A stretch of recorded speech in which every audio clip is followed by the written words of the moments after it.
ગુજરાત પ્રદેશ કોંગ્રેસ સમિતિના મહામંત્રી સંદીપ માંગરોળાએ વાલિયા તાલુકાના લુણા ગામે પોતાના મતાધિકારનો ઉપયોગ કરીને મતદાન કર્યું. મતદાન બાદ તેમણે જણાવ્યું કે લોકશાહીનું સાચું બળ મતદારોમાં રહેલું છે અને દરેક નાગરિકે પોતાના મતનો ઉપયોગ કરવો એ પોતાની જવાબદારી છે. તેમણે મતદારોને અપીલ કરી કે વધુમાં વધુ સંખ્યામાં મતદાન કરી 100% મતદાનનું લક્ષ્ય હાંસલ કરવામાં સહભાગી બને. તેમણે વધુમાં જણાવ્યું કે સક્રિય મતદાર જ મજબૂત લોકશાહીનો પાયો છે અને સૌએ મતદાન કરીને લોકશાહી પ્રત્યેની પોતાની ફરજ નિભાવવી જોઈએ. આજરોજ લોકશાહીના મહાપર્વ નિમિત્તે લુણા ગામે મતદાન કરી અને મતાધિકારનો ઉપયોગ કર્યો છે.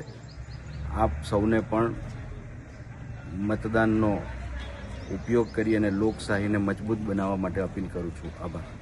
હું દરેક મતદારોને વિનંતી કરું છું કે તમારો કિંમતી અને પવિત્ર મતનો સંપૂર્ણપણે ઉપયોગ કરીને તમારો જે અધિકાર છે મત આપવાનો, એ મત આપવાનો અધિકાર ગુમાવશો નહીં અને સંપૂર્ણપણે મતદાન થાય એ પ્રમાણે તમે સહકાર આપશો એવી હું આશા રાખું છું.